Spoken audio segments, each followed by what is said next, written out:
Shalom, puji Tuhan, terima kasih buat jemaat yang setia, yang sudah beribadah ibadah keempat. Kita akan mulai ibadah. Sebelum kita mulai, kita masuk waktu dalam doa. Saya undang dengan hormat semua bangkit berdiri. Segala puji, hormat, dan syukur hanya bagimu Tuhan. Terima kasih Tuhan buat penyertaan-Mu. Kalau kami ada sore hari ini semua karena anugerah Tuhan. 1 minggu kami lewati bersama Tuhan. Kami boleh sehat, kami boleh kuat semua karena anugerah Tuhan. Terima kasih Tuhan Yesus buat kesempatan yang Tuhan berikan kepada kami untuk merayakan hari kebangkitan-Mu Tuhan Yesus. Mari Roh Kudus, ambil alih ibadah ini Tuhan. Bekerjalah sebebas-bebasnya. Urapi kami Tuhan yang ambil bagian dalam pelayanan ini Tuhan Yesus. Baik itu dari usher, singer, song leader, pemain musik, soundman, multimedia, Tuhan urapi dan memberkati. Ikat kami terus Tuhan dengan tali kasih-Mu, tarik kami dengan tali kesetiaan-Mu. Sehingga pelayanan kami sore hari ini hanya untuk menyenangkan hati Tuhan. Kuduskan ruangan ini terbelagi ruangan hati kami. Berkati jemaat-Mu yang sudah hadir di ruangan ini Tuhan. Bahkan jemaat-Mu yang masih dalam perjalanan, Kau tibakan mereka di tempat ini dengan tidak kurang suatu apapun. Supaya di tempat ini kami boleh memuji, meninggikan, mengagungkan nama Yesus. Terima kasih Bapa, terima kasih Tuhan Yesus. Berkati gembala sidang kami Pastor Paul Supit beserta istri, anak, menantu, bahkan cucunya. Berkati hamba-Mu Pastor Pengkiandu yang akan menyampaikan isi hati-Mu Tuhan. Biar setiap benih firman yang ditabur itu menjadi rema bagi setiap kami yang mendengar. Mampukan kami Roh Kudus untuk menjadi pelaku-pelaku firman-Mu Tuhan Yesus. Supaya kami boleh berbeda dengan orang-orang dunia. Karena kami adalah biji mata Tuhan, kami adalah ahli warisnya Tuhan. Buat kami bertumbuh, berakar, berbuah lebat dan manis. Sehingga hidup kami menjadi dampak dimanapun kami berada, kemanapun kami pergi. Terima kasih Bapa, terima kasih Tuhan. Berkati seluruh jemaat-Mu yang hadir Tuhan. Urapi jamaah sentuh Tuhan, supaya mereka boleh merasakan lawatan Tuhan sore hari ini. Jamahan Tuhan, supaya mereka tidak sama seperti mereka datang, tapi mereka pulang membawa kemenangan lepas kemenangan, jawaban lepas jawaban. Terima kasih Bapa, terima kasih Tuhan. Kami terlalu percaya setiap jemaat-Mu yang datang, yang punya masalah Tuhan berikan jawaban. Yang sakit Tuhan pasti sembuhkan. Yang berdosa Tuhan ampuni. Yang letih lesu dan berbeban berat Tuhan berikan kelegaan. Dan kami percaya kami pulang membawa sorak kemenangan daripada Engkau. Terima kasih Bapak, terima kasih Tuhan. Kami mau serahkan ibadah ini dari awal pertengahan hingga selesainya hanya di dalam nama Tuhan Yesus Kristus. Kami berdoa dan mengucap syukur, haleluya. Amin.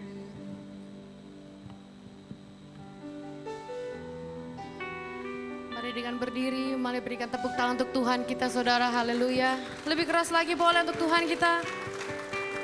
Puji nama Tuhan. Kita akan menyembah Tuhan, saya persilakan duduk kembali, haleluya. Kami mengucap syukur Tuhan untuk segala kebaikan-Mu. Terima kasih karena hari ini kami mengingat kebangkitan-Mu Tuhan. Kami mengingat Tuhan segala pengorbanan-Mu dan kasih setia-Mu. Kami mengucap syukur dan kami bangga punya Tuhan seperti Engkau. Engkau Tuhan yang kami sembah dan Engkau Tuhan tidak ada duanya. Mari saudara pejamkan matamu dan renungkan kebaikan Tuhan dan ucapkan syukur-Mu. Katakan terima kasih Tuhan, terima kasih Tuhan. Terima kasih untuk kebangkitan-Mu Tuhan. Terima kasih Tuhan karena Engkau telah mengalahkan dunia. Terima kasih Tuhan karena Engkau telah merebut kami sebagai kepunyaan-Mu. Kami mengucap syukur untuk hari ini ya Bapa. Datanglah hadirat-Mu Tuhan, datanglah kerajaan-Mu. Dan biarkanlah Engkau melawat kami, Engkau melawat kehidupan kami, Engkau melawat keluarga kami. Itulah kerinduan kami Tuhan. Kami mengucap syukur, haleluya, haleluya.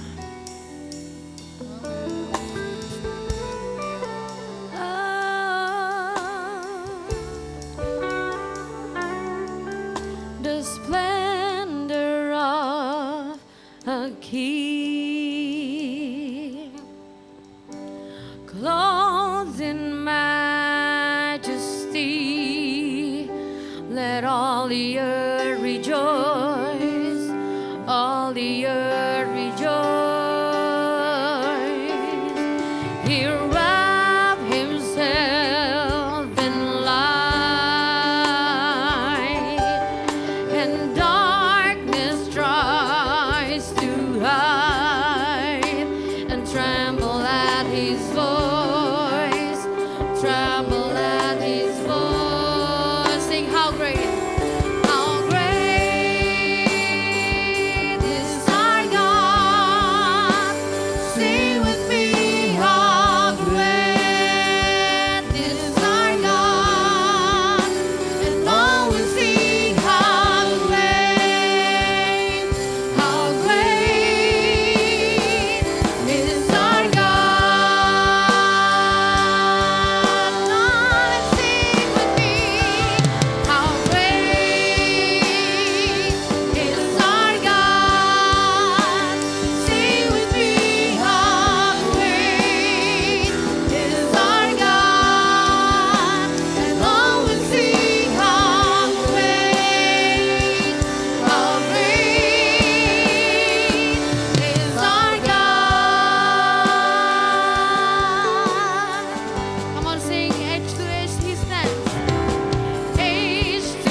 bangkit berdiri di hadapan Tuhan?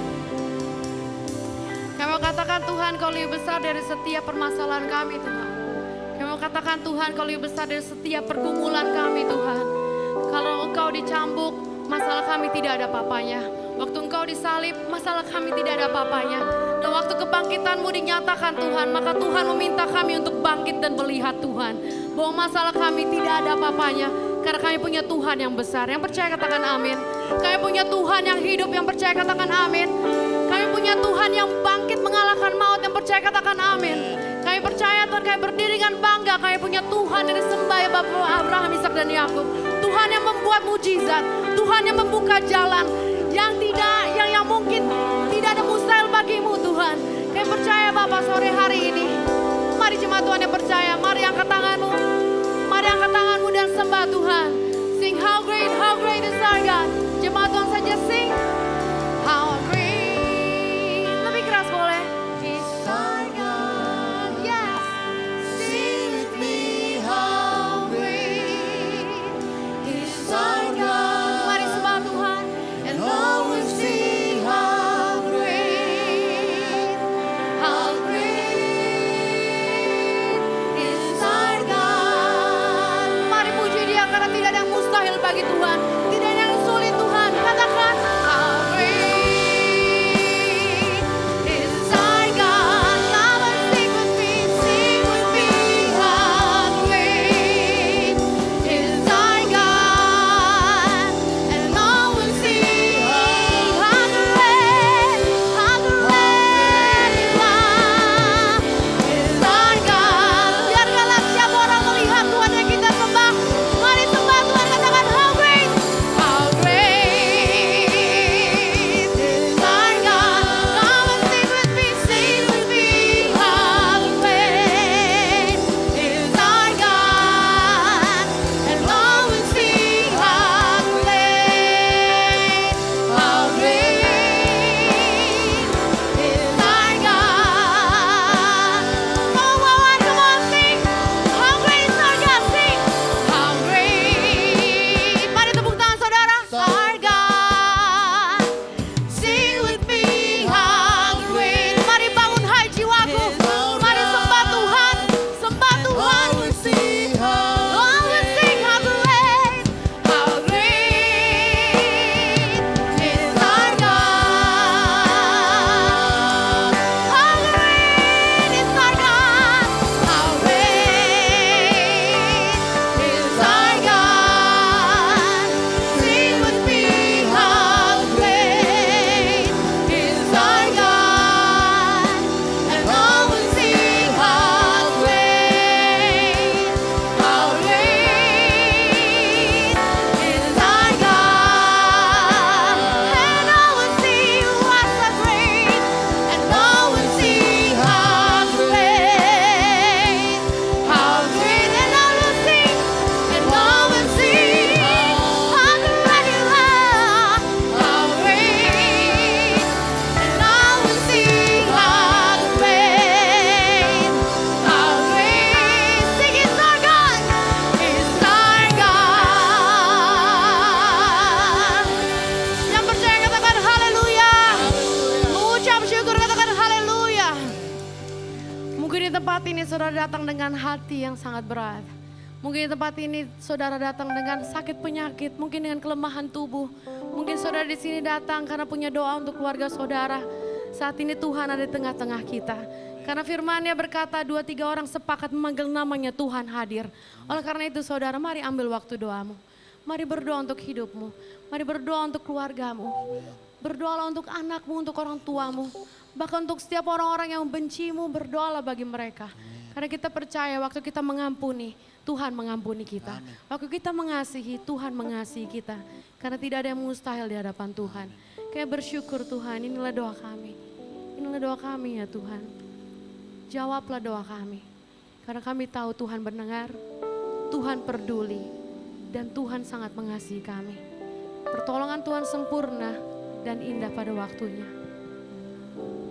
Haleluya.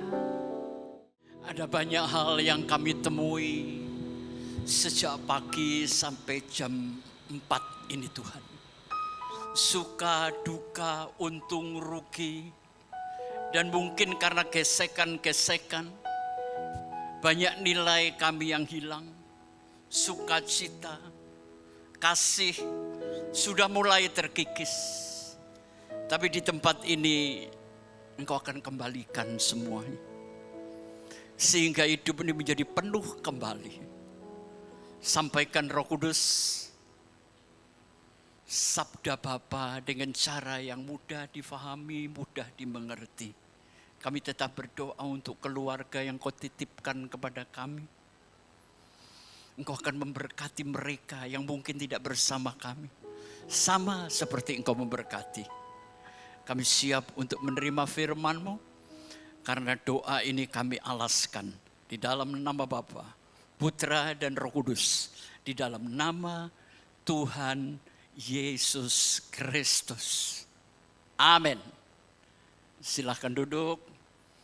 Selamat Paskah, selamat hari Minggu, selamat beribadah. Saudara pernah melihat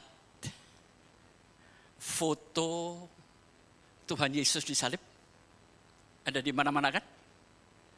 Pertanyaannya begini, mana yang benar? Waktu Yesus disalib, kakinya lurus atau lututnya ditekuk begini? Anda sering lihat kan? Yang benar yang mana? Ditekuk. Sebetulnya di menit-menit pertama, kakinya lurus, Pak. Tapi lama-lama karena hancurnya organ tubuh, dia mulai nekuk. Dan pada saat ditekuk, itu berat badan pindah ke tangan, lengan, sama bahu. Jadi menurut survei ahli-ahli yang ada, waktu kakinya ditekuk, berat badan ditopang oleh bahu, tangan dan lengan. Ini engselnya bergeser semua, Bu. Itulah sakit yang dirasakan oleh Tuhan. Sakit sekali, Bu. Pakunya itu 18 cm.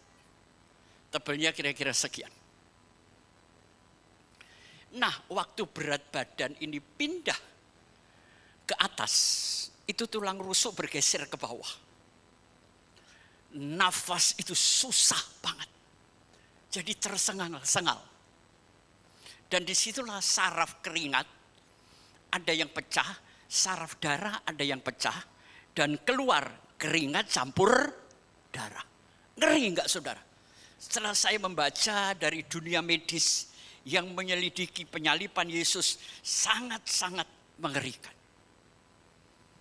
Jadi perjalanan Yesus minggu kemarin saya sampaikan dengan tema 3 jam kan. 3 jam yang sangat mengerikan. Dimulai pada saat perjamuan terakhir. Di kamar loteng, Yesus sebelumnya sudah enggak makan.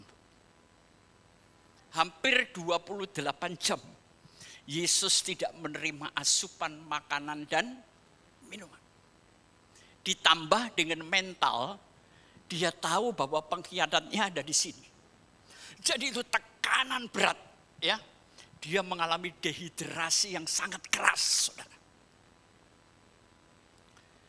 Jadi saya coba melihat ya, aduh, ini laki banget orang ini. Gila itu Yesus, laki banget. Tidak pernah mengeluh, emosinya stabil.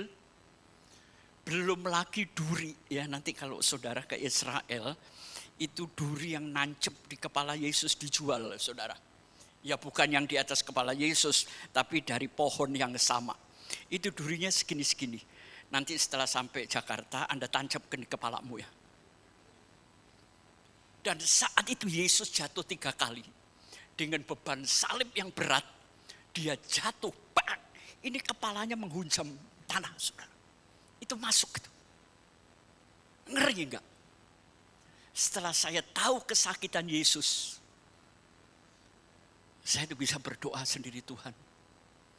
Engkau memberikan contoh aku yang luar biasa. Untuk tetap bertahan sampai akhirnya. Setuju? Bertahanlah. Mungkin saat ini engkau kesulitan ekonomi atau apapun. Bertahanlah. kemampuan bertahan itu sangat diperlukan di masa kini. Ya. Itulah sedikit pengetahuan tentang rasa sakitnya Tuhan Yesus waktu di atas kayu salib. Baik, kita bangkit berdiri. Tolong kita cuma baca 2 ayat. Nanti kita baca bareng-bareng ya. Ayat pertama, 2, 3. Maria Magdalena pergi dan berkata kepada murid-murid, "Aku telah melihat Tuhan." Dan juga bahwa dia yang mengatakan hal-hal itu kepadanya. Sebentar, saudara taruh di memori Anda kalimat "aku telah melihat Tuhan" ya. Tanam dulu. Sekarang pembacaan yang kedua. Setelah mereka masuk, mereka tidak menemukan mayat Tuhan Yesus. Amin. Silakan duduk. Jadi maksud Pak Pengki sore ini apa? Perhatikan. Yang pertama, ada murid ya datang ke makam, dia melihat Tuhan. Tapi yang kedua, ada murid 5 orang datang ke makam. Jangan lagi melihat Tuhan yang bangkit, nemukan jasadnya aja nggak bisa, saudara. Inilah pertanyaan yang coba saya kupas. Kenapa yang satu melihat Tuhan, kenapa yang satu tidak? Itu aja, gampang, simpel kan? Saudara, waktu Yesus bangkit, kira-kira jam berapa? Gak usah dipikir, memang gak tercatat, saudara. Yang kedua, waktu dia keluar dari makam, dia lurus, belok kiri, belok kanan, kaki kanan dulu atau kaki kiri dulu yang keluar. Gak ada yang tahu, memang tidak tercatat. Tapi nanti kalau saudara pergi ke Israel dapat rezeki ya, saudara harus coba tidur di makamnya Tuhan Yesus. Saya coba tidur tapi nggak sampai semenit saya loncat, saudara. Karena saya dengar rombongan mau ngerjain saya. Batunya mau digulingin, kan mampet saya, saudara. Itu kurang ajar anak-anak itu. Jadi saya enak lesian gini, saya dengar, gulingin batunya. Biar Pak Pengki ribut. Begitu batunya mulai dikasir, saya sudah keluar. Saya lebih cepat bangkit daripada Tuhan Yesus. Coba saudara, asik saudara bisa merasakan dengan pemahaman, pengalaman yang seperti Tuhan Yesus rasakan. Ya. Nah, kenapa mereka gagal? Jadi ada 2 hal. Ada orang yang ditemui Tuhan dan ada orang yang berusaha mencari Tuhan. Gampang, sudah nangkep anak-anak? Nangkep kan? Ya. Kita akan kupas satu-satu. Kenapa yang satunya melihat Tuhan, yang satu tidak melihat Tuhan. Tolong bukain saya Lukas yang ke-24 ayat 1 dan seterusnya. Lukas dulu ya. Tetapi pagi-pagi benar, pada hari pertama minggu itu, mereka pergi ke kubur membawa rempah-rempah yang telah disediakan mereka. Saudara, hari Sabat itu seperti nyepi. Yesus itu mati jam 3. Ya, dia tersiksa selama 3 jam. Kemudian dipaksa turun karena hari nyepinya beberapa menit lagi. Diturunin sama tentara, saudara. Jadi kain kafan diselempangkan di sini, pakunya dicabut, aduh sakitnya gimana ya. Terus dia diturunkan. Jadi nggak sempat dirawat, gitu ceritanya. Terus dikasih kain kafan, dimakamin. Tapi murid-muridnya ini ingin memberikan penghormatan terakhir. Wah, kita harus meminyaki mayat Yesus. Kita harus merawat. Baunya kan amis dan anyir, saudara. Darah, keringat berceceran.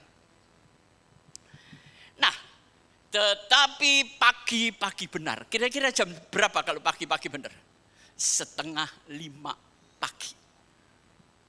Mereka pergi pada hari pertama minggu itu, pergi ke kubur. Jadi pagi-pagi 4:30 pagi. Mereka membawa rempah-rempah yang disediakan mereka. Berarti semalaman mereka juga nggak tidur, Bu. Kayak saya semalam. Saya semalam ini 1 menit gak bisa tutup mata, saudara. Gak bisa. Saya sampai berdoa, Tuhan saya kepingin tidur. Mungkin gini ya, saya ini padahal gak mikir apa-apa loh. Uang juga cukup kok. Hati saya bahagia. Kalau Anda gak bisa tidur karena kurang duit kan? Tapi enggak, saudara. Tapi hati saya ngomong begini, Pengki, lu sekarang jarang tidur karena sebentar lagi lu tidur selamanya. Benar kan? Jadi sekarang latihan dulu nggak tidur. Berarti mereka mempersiapkan rempah-rempah itu semalaman. Jadi di sini saya menilai, pertama, mereka punya niat yang baik. Oke? Kedua, mereka punya tujuannya adalah Yesus. Yang ketiga, mereka punya persiapan. Ini hebat. Hidup juga begitu. Pertama, niat baik. Kedua, persiapan yang matang. Dan kita pergi ke tempat tujuan. Hidup itu 3 hal aja. Tapi kita lanjut, saudara. Lanjut ya, ayat yang kedua. Tetapi mereka mendapati batu sudah terguling dari kubur itu. Jadi gini posisinya, saudara ya. Ini ada lubang, Anda masuk, belok kanan, itu Yesus ditaruh di situ.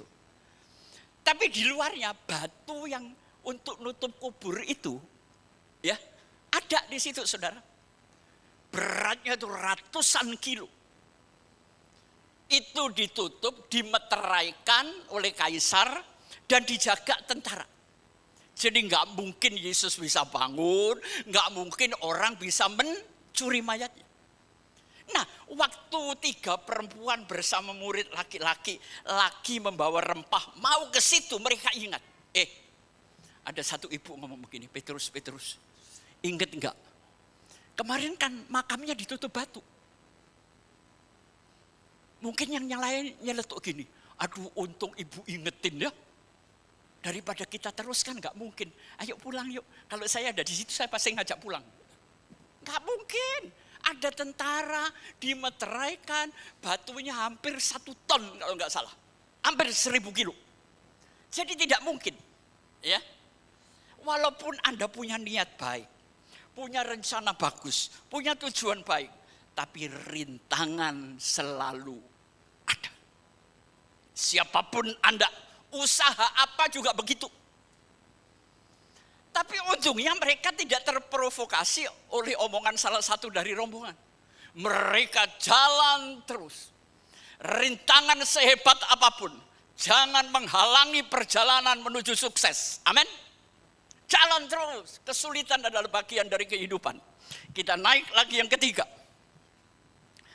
Setelah mereka masuk, mereka tidak menemukan mayat Tuhan Yesus. Ayat yang keempat, sementara mereka berdiri termangu-mangu, karena hal itu tiba-tiba ada 2 orang berdiri dekat mereka memakai pakaian yang berkilau-kilauan.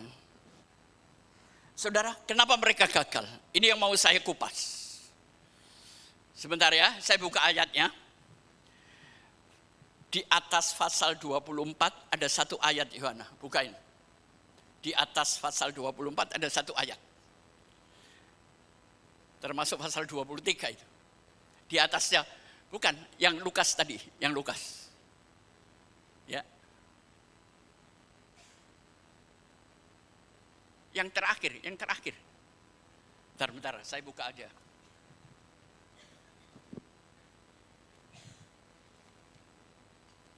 Ya, ketemu.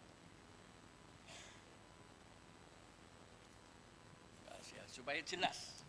Ini kebangkitan Tuhan Yesus. Dan pada hari Sabat mereka beristirahat menurut hukum Taurat. Tetapi pagi-pagi benar mereka pergi ke kubur. Ya. Jadi di sini pada hari Sabat mereka beristirahat menurut hukum Taurat. Kenapa mereka gagal? Secara hati mereka cinta Yesus, Tapi secara hukum, mereka masih ada di batas hukum Taurat. Kanan iya, kiri iya. Keraguan-raguan itu menjadi penyebab utama Anda gagal. Hidup jangan ragu-ragu. Hidup memang harus memilih. Apapun resikonya, pilihlah. Amin. Anda kalau ragu-ragu nggak mungkin Anda sukses. Ya. Nah, setelah mereka jalan, karena tidak terpengaruh omongan ibu tadi, mereka jalan. Sampai di sana mereka kaget. Kok batunya sudah terguling? Apa yang bisa saudara lakukan? Lakukan dengan sepenuh hati. Sisanya Tuhan yang ngeberesin. Amin. Hidup itu pikirkan prosesnya, bukan hasilnya.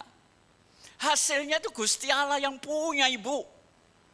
Urusan kita adalah urusan berproses apa yang bisa saya lakukan. Ternyata sampai di depan kubur, batunya sudah terguling. Ini kan kuasa Tuhan. Saya itu kerja, saudara. Tapi saya sangat percaya ada kuasa Tuhan yang menentukan akhir dari pekerjaan saya. Bisnis pun begitu. Rintis saja, jalani, gagal, puji Tuhan, jalani yang lain, terus begitu. Jangan pernah putus asa. Ya. Nah, ayat yang terus tadi setelah kita baca, mereka sangat ketakutan dan menundukkan kepala. Tetapi kedua orang itu berkata, mengapa kamu mencari orang yang hidup di antara orang mati? Kesalahan mereka, salah tempat. Saudara pengusaha batu bara, tapi nambangnya di Morowali, itu tambang nikel, salah tempat kan? Hidup itu nggak boleh salah tempat. Di dalam dunia bisnis berkata, yang menentukan salah satu sukses, lokasi, lokasi, dan lokasi. Jadi di sini saya melihat, mengapa kamu mencari yang hidup di antara orang mati? Satu hari ada cerita tentang Nasarudin. Nasarudin jam 1 siang, itu di halaman rumahnya, lagi bungkuk-bungkuk gini. Tetangganya ngamatin nanya, Din, lu nyari apa? Gua nyari kunci mobil lagi hilang. Lu hilangnya di mana? Hilangnya di dalam rumah. Lu kan edan itu, Bu. Dia tahu hilangnya di dalam rumah, nyarinya di luar rumah. Tetangganya nanya, lah kalau memang hilangnya di kamar, ngapain cari di pekarangan? Karena di pekarangan lebih terang dan lebih jelas. Sing gendeng lu sopo, Bu? Hidup tuh jangan pernah salah berpikir. Hidup tuh jangan pernah salah bertindak. Hidup tuh jangan pernah salah pilih teman. Ya, akhirnya kegagalan aja. Kalau engkau kumpul dengan orang yang tidak pernah menghormati dan menghargai Anda, keluar dari kerumunan itu. Cari orang yang satu frekuensi, yang bisa menghargai Anda. Jadi jangan kumpul dengan orang sembarangan. Setuju? Teman itu harus dipilih. Dari 5 orang temanmu penjahat, engkau menjadi penjahat yang ke-6. Dari 5 orang pinter engkau kumpul, engkau menjadi orang pinter ke-6. Setuju? Kalau Anda dengar khotbah saya 5 kali, ke-6 kali, engkau berpikirnya seperti Pengki Andu berpikir. Amin. Gitu aja kok. Saya tidak pernah membedakan orang, apalagi kaya miskin. Enggak. Tapi untuk memajukan hidup saya pilih orang-orang mastermind. Oke? Ya? Tahu-tahu waktu mereka gagal, ada malaikat datang kan? Mereka nanya, mengapa kamu mencari dia yang hidup di antara orang mati? Perhatikan, apa waktu mereka gagal tadi mereka berdoa? Enggak, Bu. Dia tidak berdoa, tapi Tuhan kirim malaikatnya. Walaupun engkau lupa berdoa, engkau malas berdoa, tapi Tuhan akan tetap memperhatikan Anda. Setuju? Tapi setelah saya ngomong begini enak ya sama Pak Pengki itu, enggak usah berdoa. Jangan ngelintur. Omongan saya nanti jangan diputer-puter dong. Dia enggak berdoa kok. Tapi walaupun dia lupa berdoa, dia tidak berdoa di tengah kegagalan. Tapi Tuhan kirimkan malaikatnya untuk mengingatkan kalau Anda gagal. Tuhan baik gak saudara? Baik. Ya. Saudara gak berdoa tetap hidup kok. Coba bayangin kalau Tuhan punya syarat. Pengki, lu malam lupa berdoa, pagi gua cabut. Kira-kira gila gak saya saudara? Enggak, Tuhan itu baik. Ya, jadi disinilah kegagalan mereka. Yang pertama apa? Hidup dalam keraguan. Yang kedua, hidup harus punya tujuan. Hidup punya niat, hidup punya persiapan. Lakukan apa yang kau bisa lakukan, sisanya Tuhan. Selesai. Dan jangan salah tempat, jangan salah teman, jangan salah berpikir. Inilah menyebabkan mereka tidak menemukan apa yang mereka cari. Ngerti anak-anak sampai di sini? Ya, oke, simpan dulu. Sekarang ke Yohanes. Yang tadi Yohana. Maria Magdalena pergi dan berkata kepada murid-murid, aku telah melihat Tuhan. Dan juga bahwa dia mengatakan hal itu kepadanya. Tadi 5 orang gagal melihat Yesus. Maria dan Magdalena ini pelacur saudara. Yang dulu mau dilemparin batu. Malah dia melihat Tuhan. Kenapa rombongan orang baik gagal? Ini statusnya pelacur malah melihat Tuhan. Sekarang kita melihat sisi keberhasilan Maria apa? Ya, oke. Tolong Yohana, tadi aja yang tadi masih ingat gak? Yohanes tadi. Ya, perhatikan. Jadi murid-murid tadi yang gagal tadi, lalu pulanglah kedua murid itu ke rumahnya. Ya sudah gagal ngapain di kuburan? Ya pulang aja saudara. Tapi perhatikan. Tetapi Maria berdiri dekat kubur dan menangis. Sambil menangis ia menjenguk ke dalam kubur. Temannya pulang karena gagal, tetapi Maria tetap dikubur. Orang itu harus tekun. Orang itu harus sabar. Orang itu harus mampu berproses. Amin. Ini langkah pertama. Kegagalan itu sesuatu yang terjadi di luar hidupmu, bukan Anda yang gagal. Ya. Kegagalan akan membentuk saya menjadi orang bisa berpikir panjang. Ini salah satu penyebab kesabaran, ketekunan, kemampuan bertahan, keuletan.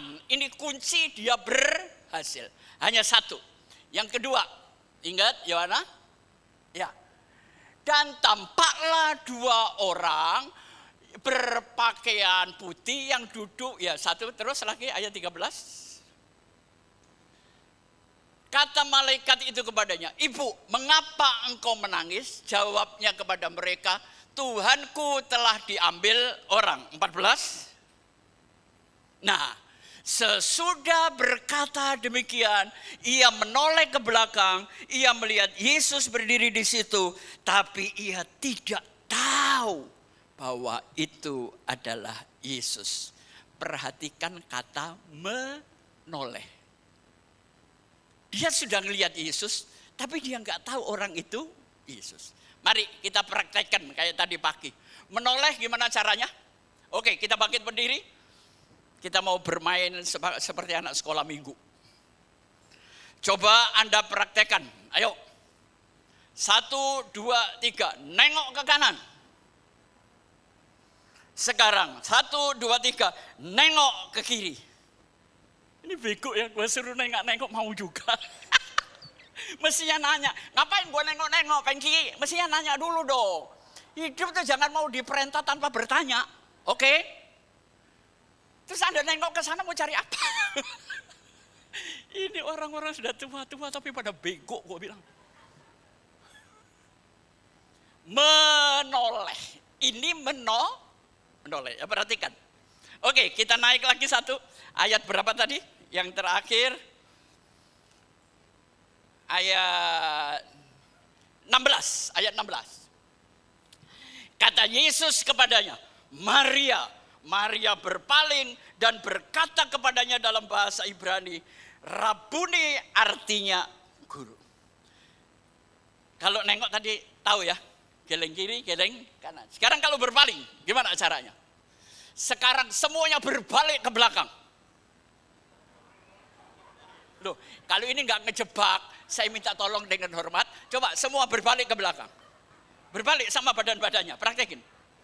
Nah, ini namanya berpaling. Ya, silakan duduk ibu-ibu. Tapi senang saya bisa ngerjain orang-orang yang lebih hebat dari saya.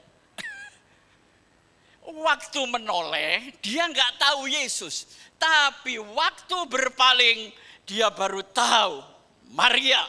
Dan dia panggil Rabuni. Yesus menyapa lewat bahasa sehari-hari. Saudara bisa menoleh 360 derajat? Coba praktikin kalau bisa. Nengok terus muter, badannya tetap gini saudara. Hanya burung hantu yang kepalanya bisa muter 360 derajat. Burung hantu, saudara. Waktu Yesus selesai dibaptis, yang nempel di kepalanya burung apa saudara? Merpati kan? Merpati itu gak pernah ingkar janji. Karena dia gak punya empedu. Jangan nuruti filmnya Wim Umboh. Merpati ingkar janji. Merpati gak pernah ingkar janji. Yang nempel burung merpati. Waktu Anda dibaptis yang nempel burung apa? Burung hantu kan? Makanya misuhnya tambah kenceng, kelakuannya tambah jahat. Mestinya selesai dibaptis, kalau Anda ditempelin burung merpati, hidup lebih baik. Lah kok perilakumu lebih jahat? Saya yakin yang nempel burung hantu. Sekarang perhatikan. Proses menoleh dan proses berpaling. Satu hari saya jalan di mall di Surabaya, Tunjungan Plaza. Saya lagi naik eskalator, saya dengar, Om Pengki, saya cuma noleh. Kiri, noleh kanan, gak ketemu siapa yang manggil saya. Orang menoleh itu kurang serius, setuju? Tapi orang berpaling itu berarti berbalik. Karena hatinya serius, maka dia berkata, aku melihat Tuhan. Tapi saya tahu Anda ini serius loh. Kalau saya jadi jemaat, sorry suruh kebaktian jam 3, gak mau saya. Itu kebaktian melawan darah dan daging loh saudara. Coba kalau di depan gini, mau merem gak enak sama pendeta, gak merem mata gue sepet. Saya senang Anda punya kemampuan bertahan. Tapi saya ngerti perasaan saya. Saya ngerti perasaan Anda. Khotbah saya gak panjang saudara. Itu menyakiti kelopak mata orang lain. Ya, saudara. Jadi di sini saya cuma mengambil kesimpulan. Kenapa Maria berhasil melihat Tuhan? 5 murid gagal melihat. Sama-sama punya niat, tujuannya sama. Maria berhasil karena dia ditemui Tuhan. Sedangkan yang 5 murid tadi, dia mencari Tuhan. Mencari adalah usaha manusia. Sedang ditemui Tuhan adalah kasih karunia. Amin. Kita memang harus berusaha. Tapi kalau berusaha di tengah kasih karunia, berkatmu melimpah teman-teman. Setuju? Ya, jangan terlalu mengandalkan kekuatan sendiri. Usaha semaksimal mungkin, urusan gagal berhasil, Tuhan yang memberkati, oke? Jadi nggak perlu putus asa. Gagal coba lagi, gagal lagi coba lagi, gagal lagi coba lagi, gagal lagi coba lagi, goblok namanya. Masa 5 kali gagal terus? Ya kan? Jadi kalau gagal itu belajar lagi gitu loh. Kegagalan itu menyuruh kita untuk belajar, lebih berpandangan luas, lebih pinter, dan lebih baik. Amin. Setiap kegagalan menimbulkan pembelajaran. Itu aja. Saya nggak langsung jadi seperti orang hari ini, saudara. Saya jualan, saya sering ditolak. Kadang-kadang nunggu direktur, akhirnya saya nggak ditemui. Direkturnya pulang jam 5, saya pengok di situ mulai jam 9 sampai jam 5, saudara. Tapi ya sudah. Tapi akhirnya dari penolakan demi penolakan, usaha saya berhasil. Amin. Gak apa-apa, ditolak aja. Ditolak sama laki yang satu, cari laki kedua, dunia gak sedaun kelor. Ditolak kedua, tarik yang ketiga.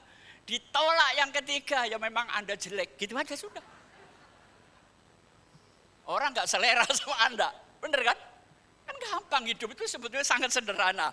Kalau kita mau berpikir jernih, ya.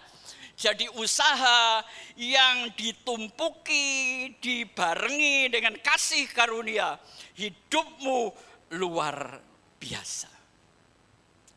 Maria tadi itu menunggu. Yang lain pulang kan, dia menunggu. Menunggu itu berarti sediakan waktu untuk Tuhan. Enak mana? Mencari atau menanti? Ayo, pilih mana Pak? Sekarang gini, jodoh itu mencari atau menanti sih? Ayo, siapa yang setuju mencari? Ya, siapa yang setuju menanti? Yang lain putus asa. Jadi sekarang mana yang benar? Mencari atau menanti? Cari, ya. Sekarang perhatikan di Taman Firdaus. Adam diciptakan pertama, perempuan belum ada. Coba kalau dia menanti, cengok saudara. Ada kambing betina sama kebo betina di situ. Perempuannya belum ada. Tapi waktu dia tidur, tahu-tahu terciptalah perempuan. Pertanyaannya, kenapa menciptakan wanita aja kok nunggu laki tidur? Karena kalau Adam nggak ditidurin, wanita tuh nggak jadi-jadi. Yang kurang hitam, kurang tinggi, kurang semampai, kurang goblok, kurang pinter, nggak jadi-jadi. Makanya Adam dibuat tidur supaya nggak ikut campur. Ya, makanya saudara gagal menikah karena saudara terlalu banyak ikut campur. Amin. Ya. Jangan cari. Izinkan orang yang cari Anda, itu baru keren. Setuju? Saya jujur loh. Saya dulu gak pernah kok nyari-nyari perempuan. Perempuan yang nyari saya. Umur 77 aja masih gini. Gimana saudara lihat saya umur 40? Goleng-goleng saudara. Ya. Jadilah orang yang tidak tergantikan. Maka semua orang mencari Anda. Setuju? Makanya orang harus cerdas, harus pinter, banyak akalnya. Ya. Makanya saya tadi kan ngomong, perempuan jangan hanya cantik, harus cerdas. Cantik kalau diajak ngomong gak nyambung, kesel gak? Suaminya ngajak ngomong golf, dia nyaunya kambing. Kira-kira dodol gak orang ini? Kita tuh senang kalau diajak ngomong nyambung. Makanya yang agak pinter gitu loh hidup. Setuju? Ya. Jadi di sini yang pertama, waktu Tuhan bukan waktumu. Rencana Tuhan bukan rencanamu. Izinkan Tuhan yang menemukan Anda. Tapi enggak salah juga kalau Anda mencari dan menemukan Tuhan. Karena Tuhan berkata, siapa yang mencari akan aku, siapa yang mengetuk, aku bukakan. Siapa yang mencari akan menemukan. Jadi cari jodoh itu mencari sambil menanti. Jadi nyari saudara, nanti terserah calon kita jawab apa, kan gitu. Ya kan? Jadi izinkan Tuhan yang menemukan Anda. Dan Anda di sini berarti Tuhan sudah menemukan Anda. Sekarang tinggal Anda mencari pendekatan dengan Dia yang luar biasa. Proses jalani, hasil Tuhan yang memberkati. Udah selesai khotbah saya. Janji kan gak lama-lama. Udah jam 4 kok. Tapi kita tinggal sisa satu, hipno audio visual. Gedein, Rick. Gedein aja supaya melek. Jadi setiap tema khotbah, saya selalu mencari lagu yang pas. Before and after. Jadi baca ini, di bawahnya kita baca rame-rame. 2, 3. Kembali ke percaya setelah terluka. Petrus ngelukai Tuhan enggak? Menyangkali dia. Tapi setelah Tuhan bangkit, Petrus gembalakan domba-dombaku. Kembali percaya setelah terluka. Suami istri pasti terluka kan? Bisa kembali untuk percaya? Oh, jangan harap sampai Tuhan Yesus datang. Gue percaya suami saya. Pak Bengke belum tahu suami saya, Pak. Jadi kalau saudara mau kembali percaya kepada orang-orang yang melukai hidupmu, Anda merayakan Paskah. Amin. Jangan cuma perayaan, jangan cuma ibadah murah-murah. Jalani arti Paskah. Coba mempercayai kembali pasangan yang gak bisa dipercaya. Petrus bisa dipercaya? Enggak. Tapi Tuhan ngomong, gembalakanlah domba-dombaku. Artinya ada kata maaf dan mau menerima lagi. Oke? Naik lagi satu, klik. Jumat Agung buat saya adalah matinya kematian. Kematian gak bisa menguasai kita. Karena kita akan bangkit. Amin. Tapi Paskah ini hidupnya kehidupan.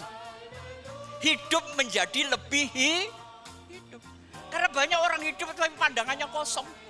Banyak orang hidup gak punya tujuan. Putus asa. Jadi dengan Paskah Anda menghidupi kehidupan lebih hidup lagi. Ya, oke, naik satu lagi. Setiap orang mengalami yang namanya apa? Halt. Halt itu apa? Hungry. Kita selalu mengalami kelaparan.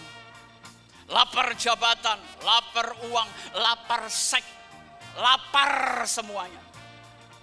Saudara, kalau lapar perut, itu beli nasi pecel 20.000 kenyang. Tapi kalau lapar mata, ayo. Ibu-ibu ini kalau belanja kan lapar mata. Kaki cuma sepasang, cari sepatu 5 pasang. Yang 4 pasang digandolin di kupingnya. Kita ini lapar mata. Jangan sampai penghasilan itu belanja kita melampaui jauh dari pemasukan kita. Saya akan ngomong, kenapa Indonesia makin hari makin banyak orang miskin? Karena pertama, yang miskin gak mau ngaku miskin. Yang kedua, ditambah orang kaya yang ngaku miskin. Ayo, coba kalau waktu pendaftaran murid baru, ibu-ibu yang gelamur-gelamur, mendadak miskin mendadak. Kalau perlu minta surat gereja, gak boleh begitu. Ya. Hungry, lapar ini menjadi masalah. Yang kedua, angry. Orang sekarang ini emosi orang itu ngeri, saudara. Gampang marah, setuju? Gak ada sebab marah.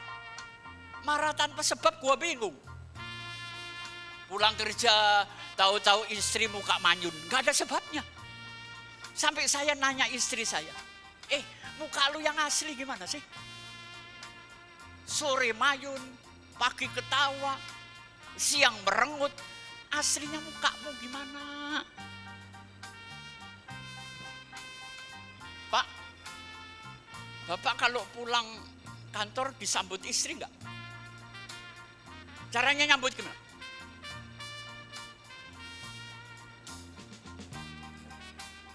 Jam segini baru pulang. Dari mana aja lu?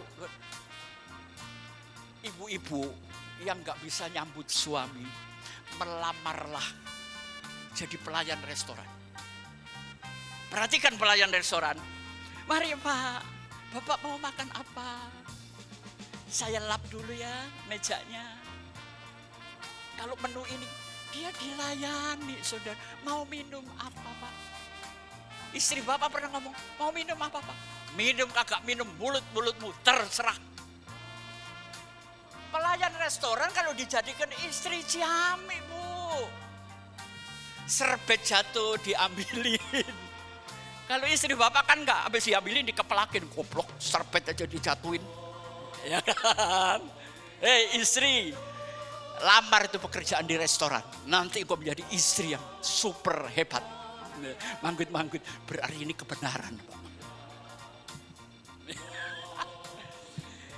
Yang ketiga apa? Loneliness. Sekarang banyak orang kesepian, saudara. Saya punya teman, cewek.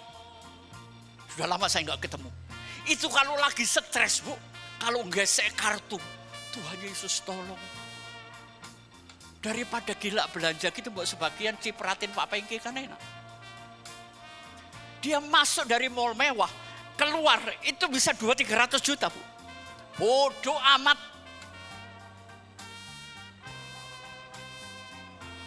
Senang punya suami, punya duit atau enggak, Bu?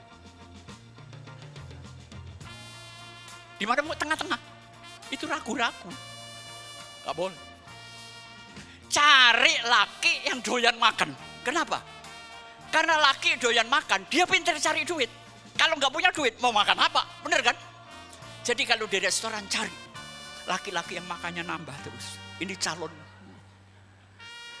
Orang laki kalau doyan makan, pintar cari duit. Itu filosofinya. Setuju?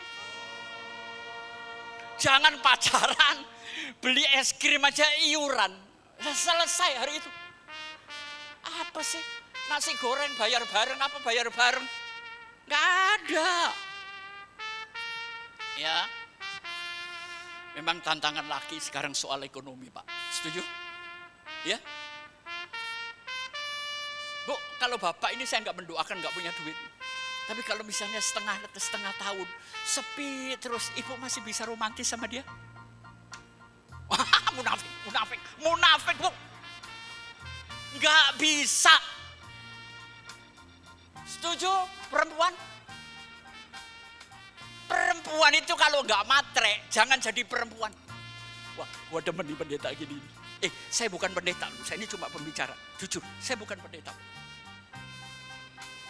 Perempuan itu harus matre, tapi jangan kelewatan, oke? Jangan kelewatan. Karena wanita tuh seneng keindahan. Bapak mau dicintai istrimu, berikan kejutan. Dia minta, Pak, entar pulang beliin mutiara. Entar pulang bawain berlian. Pingsan, mati.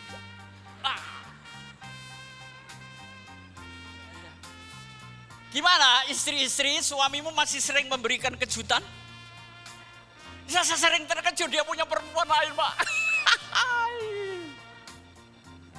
Rumah tangga cuma perlu satu, kehangatan. Amin. Berkali-kali saya ngomong kan. Anda jangan mesum. Kehangatan itu bukan persoalan ranjang, bukan. Ngomongnya hangat, nggak ketemu, pengen ketemu, ya. Jadi laki-laki itu sengsaranya gini loh.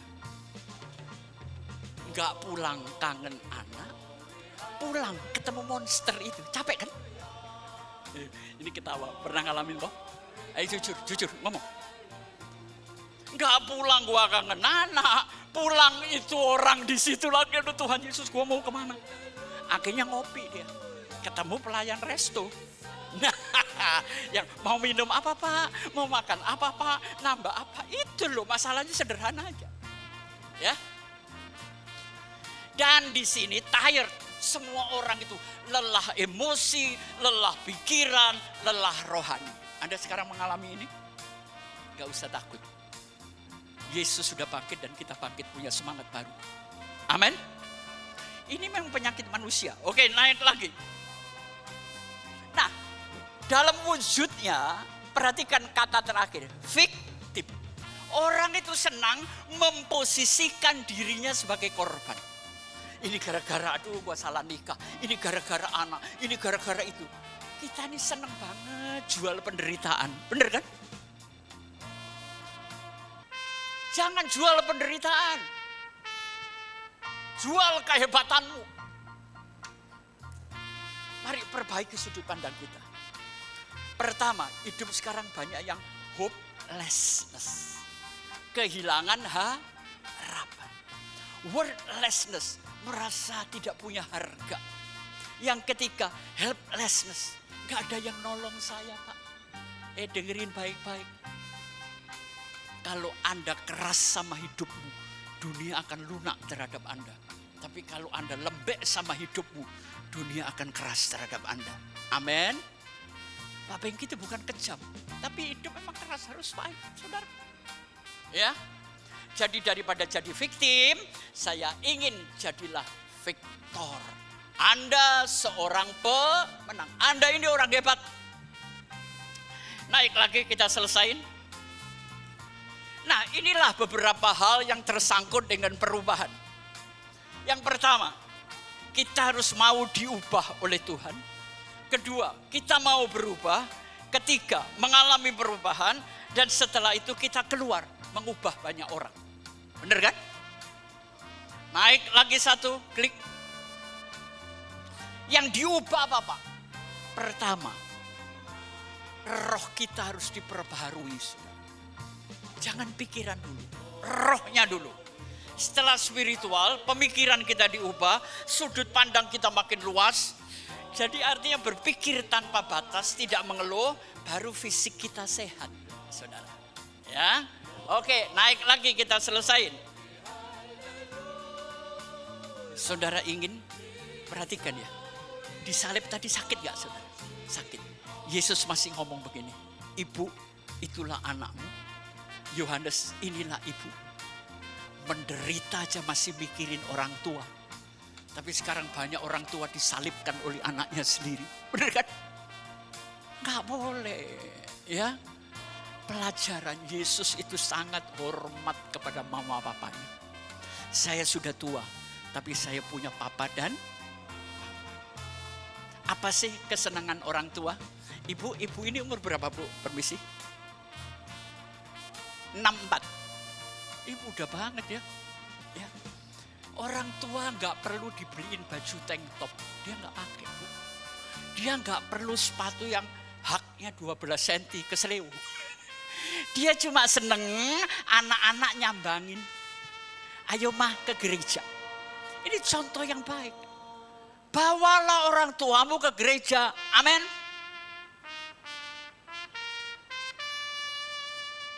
Siapa di sini yang orang tuanya ditaruh rumah jompo? Angkat tangan. Alasannya kami berdua bekerja. Saudara, waktu Anda masih bayi, bersalin itu sakit nggak? Sakit ya? Anak saya ketika lahir, istri saya kesulitan teriak-teriak. Aduh, saya nggak berani ngelihat. Ada ibu ngelahirin terus nyanyi, I feel good, berat keluar. Nggak ada. Ngeluarin kepala anak, mamamu taruhan nyawa. Jangan sekarang setelah tua ditaruh rumah jompo, bertobat.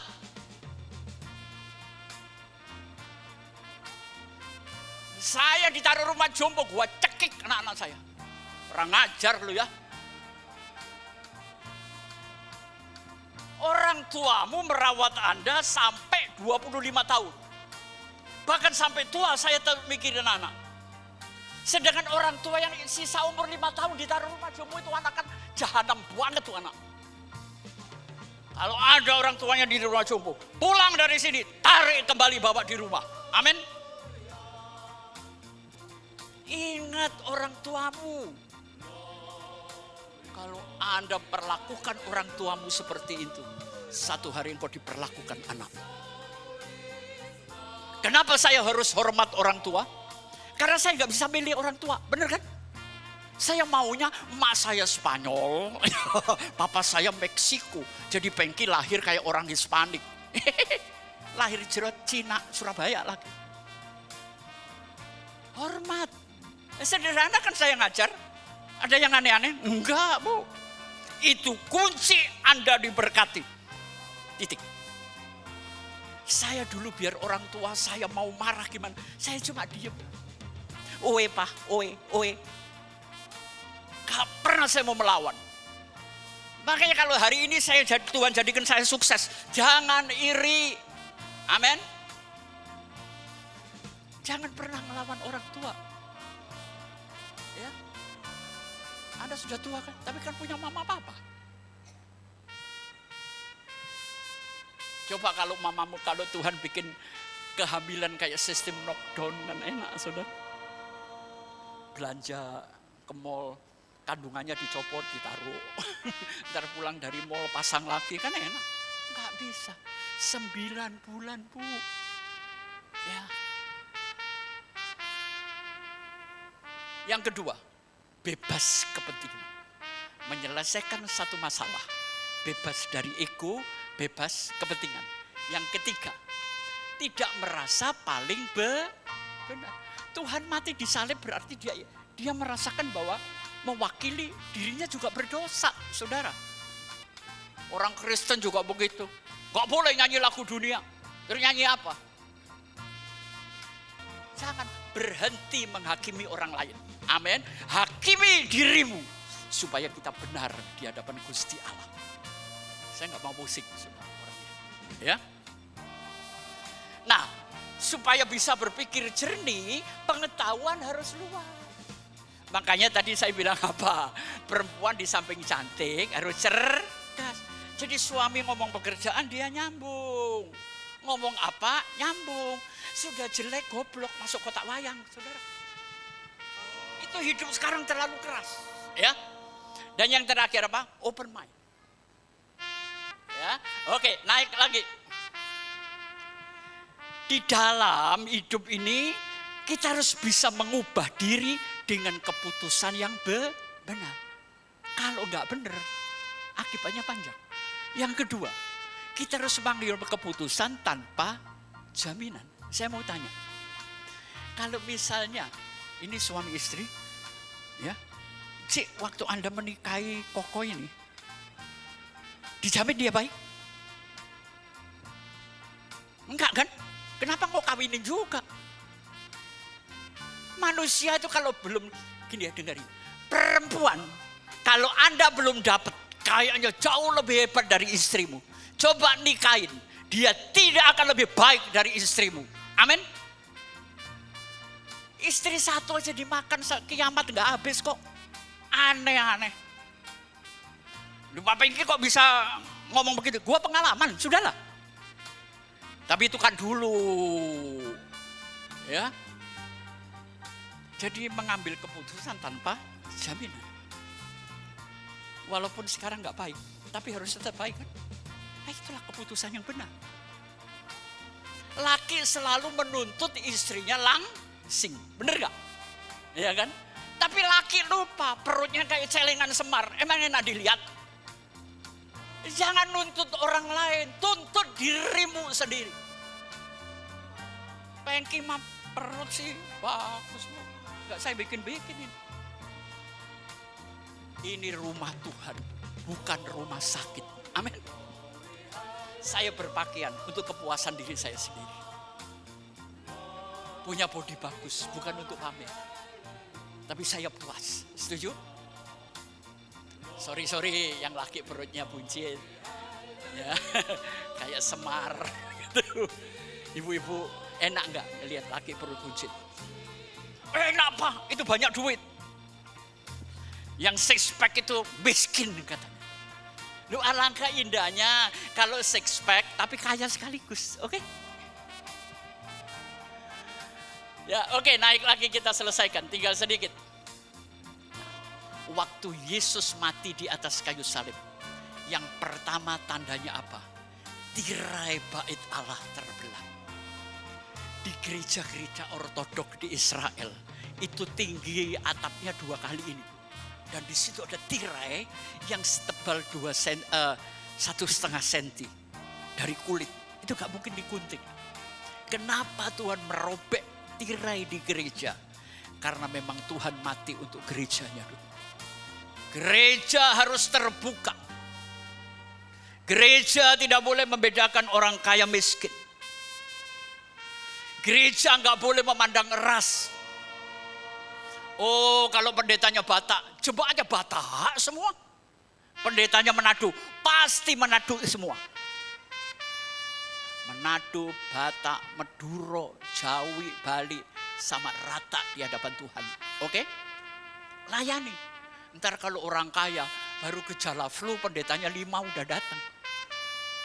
Tapi kalau si payem sudah cancer stadium 4, dia sudah mati baru pendetanya keluar dari rumah. Itu kan pendeta gila itu. Enggak boleh. Kaya miskin harus terlayani dengan baik, ya. Jadi gereja harus punya nilai dan kualitas yang baik. Gereja harus punya hidup dan kehidupan. Yang terakhir, gereja apa lagi? Gereja harus mengajar umatnya sehingga umatnya berkata, Pak Gembala, saya sudah melihat Tuhan. Amin. Jadi jangan sampai jemaat ngelihat gembala, ngelihat pembicaranya. Sekarang perhatikan, ada banyak teman saya lihat. Gerejamu di mana? Oh, saya ikut gerejanya ini. Bukan gereja Tuhan. Enggak boleh. Selalu menyebut ini gerejanya A, ini gerejanya B, ini gerejanya C. Ini gereja Tuhan.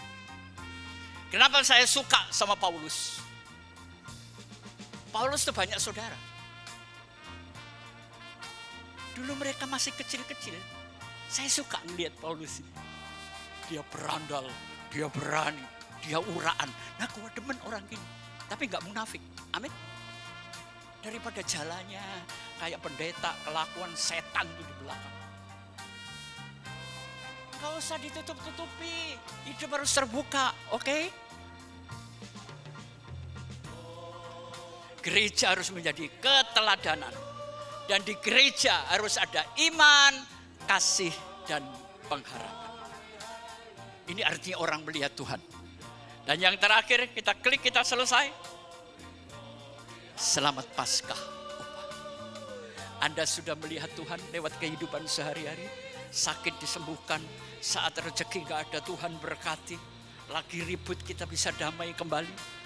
Menjadi percaya setelah hidupmu terluka. Tuhan memberkati. Oke, kita bangkit berdiri. Bapa, berkati anak-anakmu semua. Celikkan mata kami supaya kami mampu berkata, aku melihat Tuhan dalam keseharian. Lewat pekerjaan, lewat pernikahan, lewat pelayanan, lewat semuanya. Berkati anak-anakmu, hamba-hamba Tuhan, musik, singer, song leader, semua yang melayani. Tuhan berkati. Demikian juga gereja ini Tuhan memberkati. Di dalam nama Bapa, Putra dan Roh Kudus. Di dalam nama Tuhan Yesus Kristus. Amin. Saudara diberkati? Amin. Ya sudah, duduk. Ngapain berdiri terus? Orang kok demennya nunggu perintah.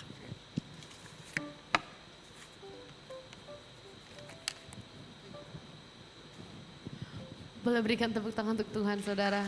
Tuhan berkati Pastor Peki Andu, dan saatnya kita akan menabur. Kita akan memberikan persembahan untuk pekerjaan Tuhan. Dan saya persilakan untuk hambanya untuk menaikkan doa persembahan.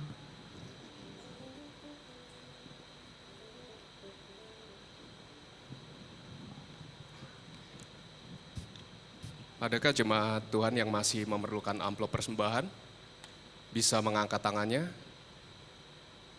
Ya. Pelayan di belakang akan segera memberikan.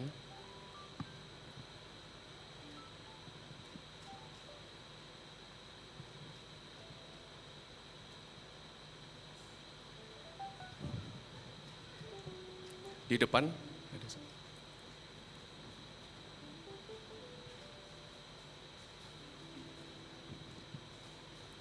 Baik, bila sudah semuanya, mari kita angkat persembahan, kita berdoa bersama. Tuhan Yesus, terima kasih untuk kasih setiamu di sepanjang hidup kami. Dan untuk sepanjang minggu ini Tuhan, kami boleh mengenang kematian-Mu sekaligus merayakan kebangkitan Tuhan yang merupakan kemenangan sejati bagi kami yang percaya. Terima kasih Tuhan untuk firman-Mu. Berkati terus hamba-Mu, Bapak Pengki Andu, berkati hidupnya dan keluarganya. Tuhan, kami ingin memberikan sebagian harta kami, bahkan hidup kami, sebagai persembahan di hadapan-Mu. Kau pasti menguduskan persembahan kami ini. Berkati tangan-tangan yang memberi dan yang belum mampu memberi. Tuhan, berkati hamba-Mu yang mengelola persembahan ini, supaya semuanya ini dipakai untuk kemuliaan nama-Mu. Di Di dalam nama Tuhan Yesus, kami berdoa dan mengucap syukur. Mari yang siap memberi, katakan amin. Selamat memberi, Tuhan Yesus memberkati.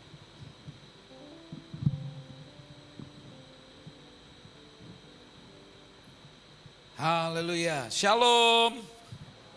Saudara diberkati, sekali lagi tepuk tangan dulu buat Tuhan Yesus kita yang teramat baik, luar biasa.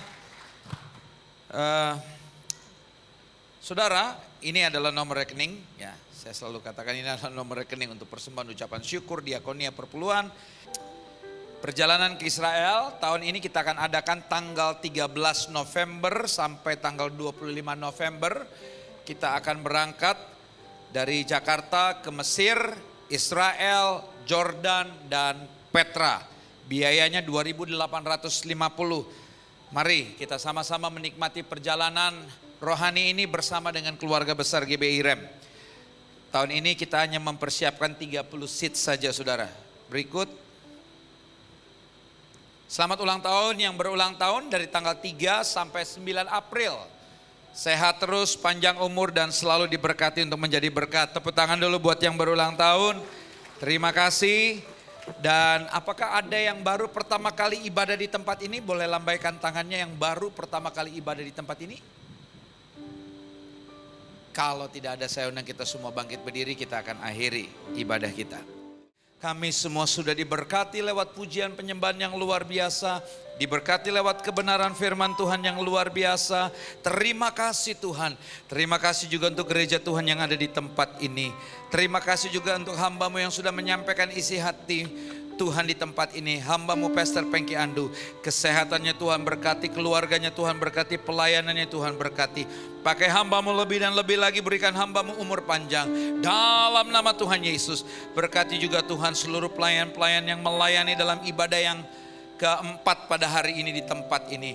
Kami percaya tidak ada satupun kami yang melayani yang tidak diberkati. Semuanya diberkati Tuhan.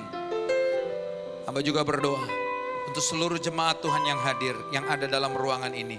Pribadi lepas pribadi, keluarga lepas keluarga, kiranya Tuhan berkati. Jadikan kami jemaat yang berkemenangan, jemaat yang diberkati untuk selalu jadi berkat. Dan yang hidupnya memuliakan Tuhan. Berkati umat-Mu di tempat ini dalam nama Tuhan Yesus Kristus. Hamba juga berdoa Tuhan untuk kota Jakarta, hamba berdoa untuk Indonesia. Para pemimpin bangsa ini, Tuhan Yesus memberkati. Sebentar kami akan meninggalkan tempat ini. Karena itu kami arahkan mata hati kami dan mengangkat kedua belah tangan kami tinggi di atas kepala untuk menerima berkat Tuhan. Sekarang, terimalah berkat-berkat yang luar biasa ini daripada Allah Bapa. Cinta kasih yang sempurna dari Tuhan kita Yesus Kristus. Persekutuan dengan Roh Kudus yang menuntun, memimpin, menyertai bahkan menolong kita. Mulai saat ini sampai dengan selama-lamanya. Kita yang diberkati semua katakan amin. Tuhan Yesus memberkati. Selamat hari Minggu. Sampai kita jumpa kembali hari Minggu di tempat ini. Immanuel.